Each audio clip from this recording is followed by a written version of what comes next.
Hello, good evening, and welcome to Illusory Lighthouse, Lufenia Plus. This is Cait Sith's Mission Dungeon against the White Priest. And of all of the early Lufenia Plus fights, it's probably the one that's been the most heavily Doom posted, and I certainly understand why. So the deal with this is the real boss is that floating bit of purple fire in the middle. That's the White Priest. But while the ads are there, it's untouchable. It dodges everything. So you need to kill the ads in order to start landing blows on it. So far, so simple. You know, it's the Ico ghosts. We've seen these many, many times.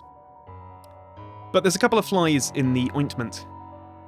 Firstly, if it gets a turn while the ads are away, it will immediately resummon them at full health.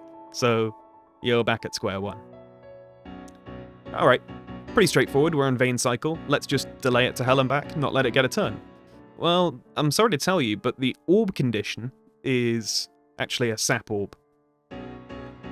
It does get +1 on rebreak, but that's just maintaining the orb. Or, not on rebreak, on any break.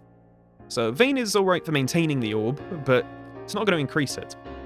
So you need to get that sap off, which means it needs to get a turn. So that's any effect that reduces bravery.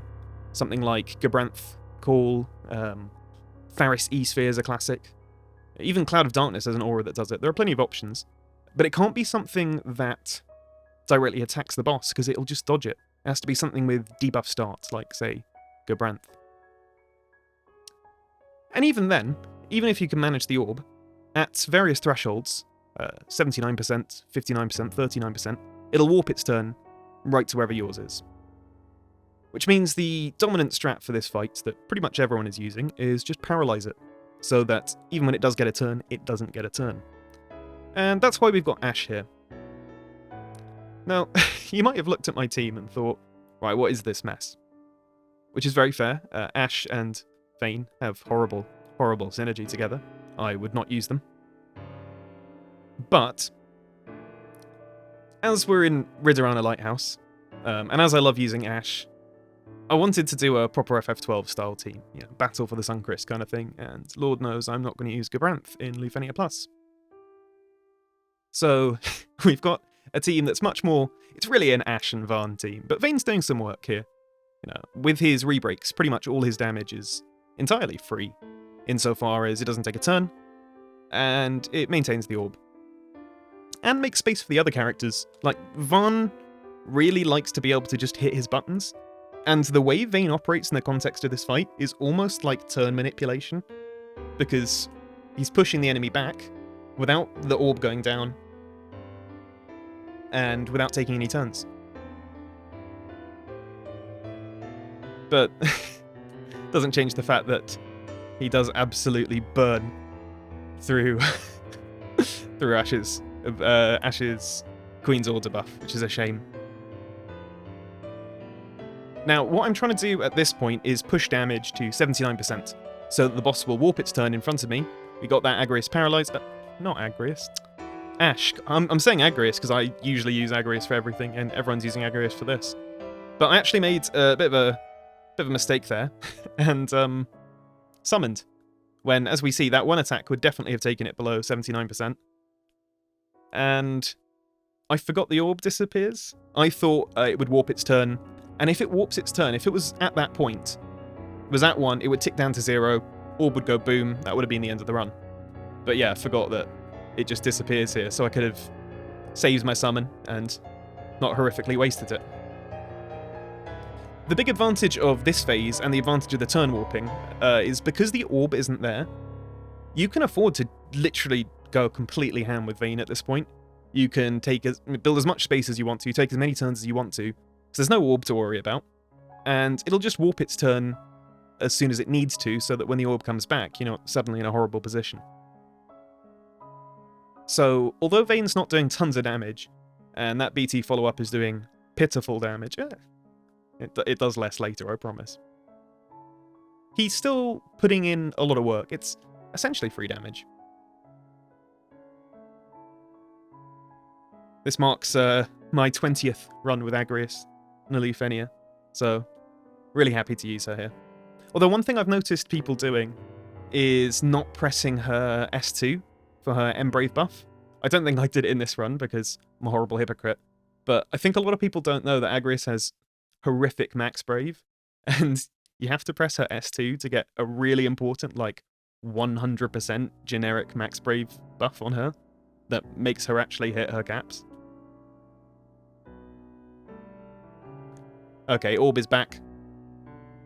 Just popping Shantotto call for some more defense down. I had Seifer call as well because there is some defense down in this team actually. Vaan's got some on his S2. Although we are still relying slightly more on the gains than anything else. Yeah, even with synergy stats, he's not hitting all that hard there. It's also quite tricky to keep up Vayne's contempt buff during this fight, because once you do that, you're locked into 3 more turns, and that's not always that useful. Like, I didn't like pressing Seifer there, but I needed it for the defense down, and I sort of locked myself into having to push damage here, which is a shame. I've got a solution for that, but it's not what I wanted to do. Should have used it when the orb wasn't there. I think because this fight was so heavily Doom posted, I actually ended up enjoying it quite a lot more than I was expecting to. I think not because it was easier than I thought it would be or anything dumb like that, but because I think I'd been so aware of this fight that I came to it on the terms it was expecting. You know, being ready to use Paralyze strats.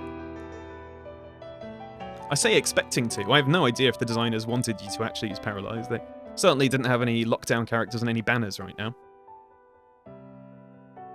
I think the intended strat, well, was having a chat to some people. I think it was Mino and Nidre suggested that maybe the intended strat was to build space with Vayne and do all the damage there and just only let it take turns on the warp thresholds and deal with the ads when they came back.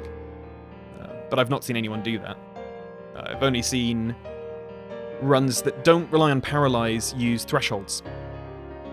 I'll talk about that in a moment. I'll just say, I brought Y'shtola in because I wanted Vaan to do a lot of damage. It's quite important that he does, and this burst phase is going to be huge for him. Y'shtola is fantastic with him.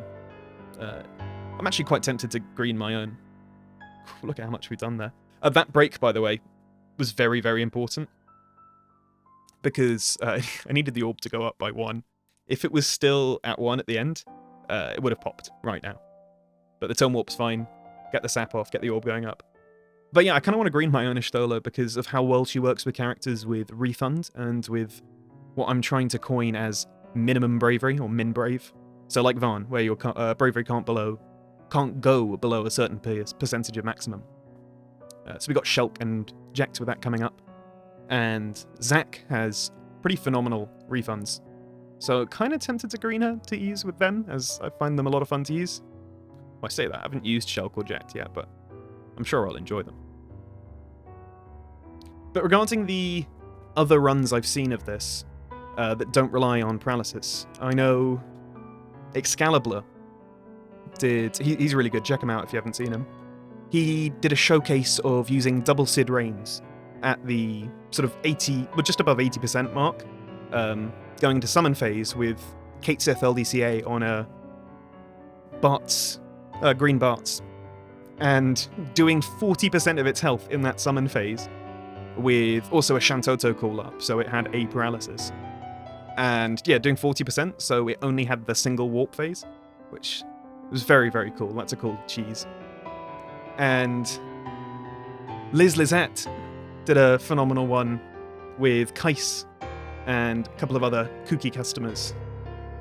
But I don't think I've seen anyone let it spawn the ads.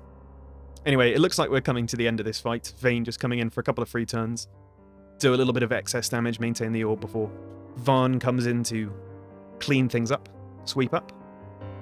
But I will catch you on the next event, which will be Shulk. Oh my goodness, that's very soon indeed. Until then, have a lovely evening.